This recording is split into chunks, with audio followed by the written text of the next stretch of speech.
4 February 2025 वार आहे मंगळवार. या दिवशी आलेली आहे रथसप्तमी.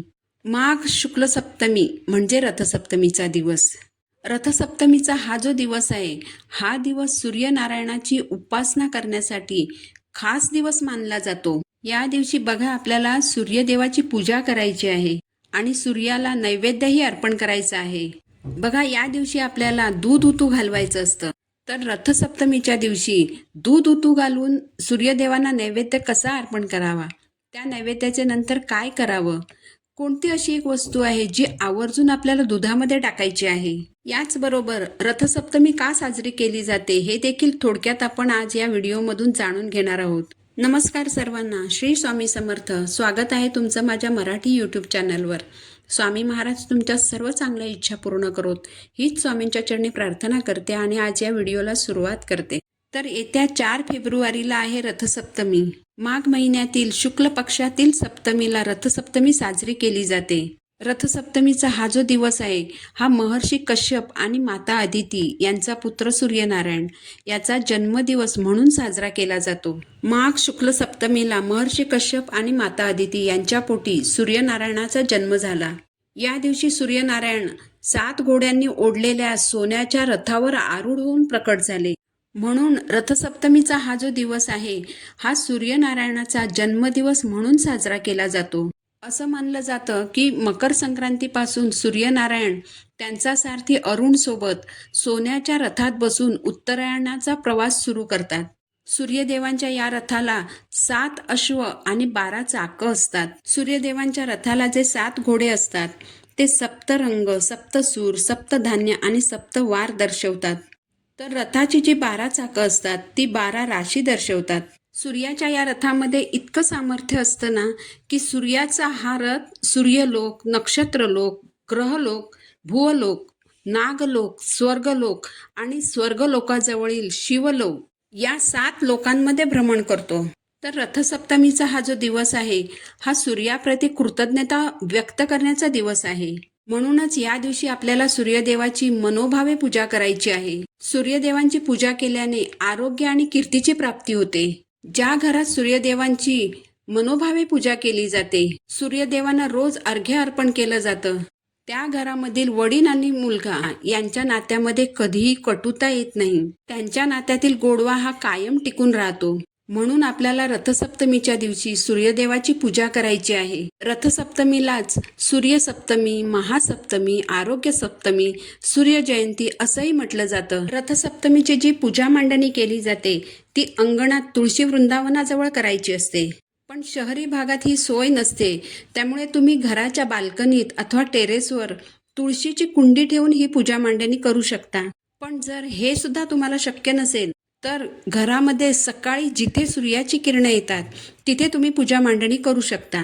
रथसप्तमीच्या दिवशी सकाळी सूर्योदयापूर्वी स्नान करावं, कारण रथसप्तमीची पूजा ही उगवत्या सूर्याच्या साक्षीनेच केली जाते. म्हणून या दिवशी आपल्याला सकाळी लवकर उठायचं आहे. रथसप्तमीला पवित्र नदीवर स्नान करण्याची परंपरा आहे, पण प्रत्येकालाच काही पवित्र नदीवर स्नान करणं शक्य होत नाही. यासाठी या दिवशी आपल्याला आवर्जून आंघोळीच्या पाण्यात चिमूटभर तीळ टाकायचे आहेत आणि थोडंसं गंगाजल टाकायचं आहे आणि त्या पाण्याने आपल्याला स्नान करायचं आहे. स्नान झाल्यानंतर आपल्याला उगवत्या सूर्याला अर्घ्य द्यायचं आहे. बघा, या दिवशी सूर्याला अर्घ्य द्यायला विसरू नका.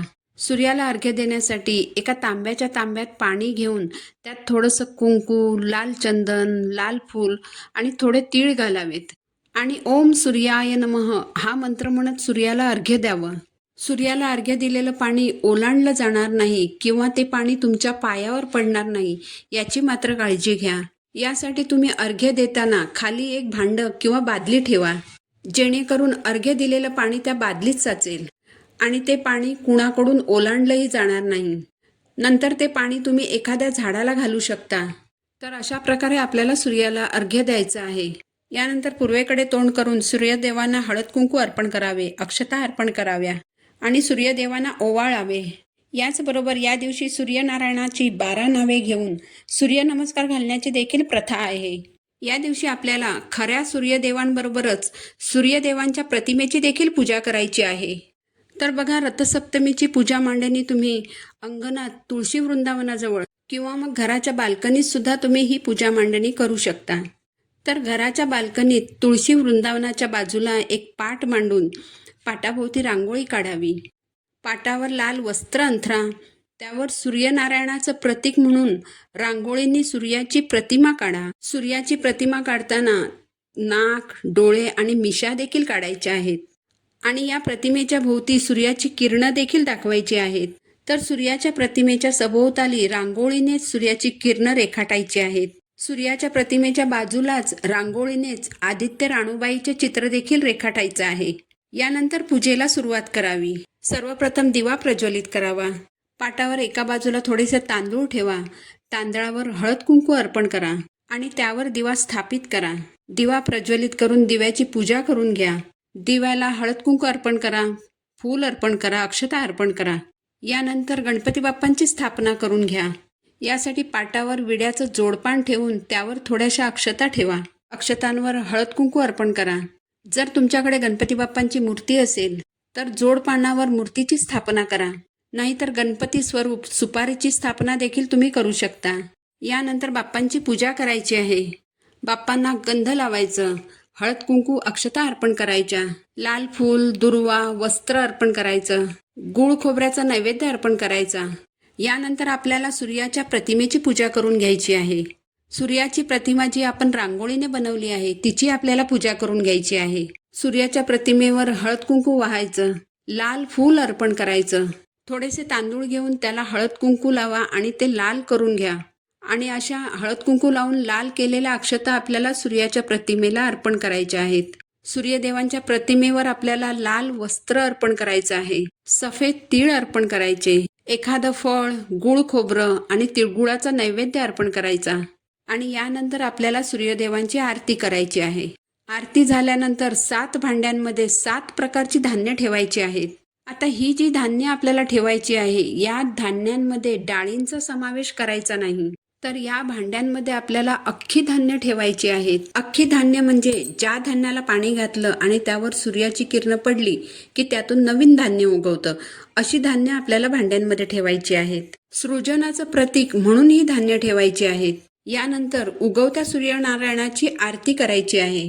आता उगवत्या सूर्यनारायणाला नैवेद्य कसा दाखवायचा, तर यासाठी अंगणामध्ये चूल मांडून त्यावर गोवऱ्या ठेवून चूल पेटवली जाते. पेटवलेल्या चुलीवर सुगड ठेवलं जातं आणि त्या सुगडामध्ये दूध ओतलं जातं आणि ते दूध तापून उतू जाईपर्यंत, म्हणजेच अग्नीला समर्पित होईपर्यंत ते दूध तापवलं जातं. बघा, मकर संक्रांतीला आपण मातीची सुगडं आणलेली असतातच. त्यातीलच एका मातीच्या सुगडाला ओल्या हळदीचं लेपन करायचं, म्हणजेच हळदीने ते सुगड पिवळं करायचं. त्यावर हळदी कुंकूने 5 ठिकाणी ठिपके रेखाटायचे. सुगडामध्ये थोडे दूध, थोडं तांदूळ आणि थोडीशी साखर टाकायची. पेटत्या चुलीवर ठेवून त्या दुधाला उकळी आणायची, म्हणजेच दूध उतू जाईपर्यंत तापवायचं. अंगणामध्ये गोवऱ्या पेटवणं जर शक्य नसेल तर ते सुगड आपण गॅसवर चांगलं गरम करून घ्यायचं आहे. दूध देखील थोडंसं गरम करून घ्यायचं आणि ज्या ठिकाणी तुम्ही पूजा मांडणार आहात, म्हणजे गॅलरीमध्ये किंवा अंगणामध्ये जिथे कुठे तुम्ही पूजा मांडणार आहात त्या ठिकाणी ते सुगड घेऊन जायचं आणि गरम सुगडामध्ये तापवलेलं दूध ओतायचं.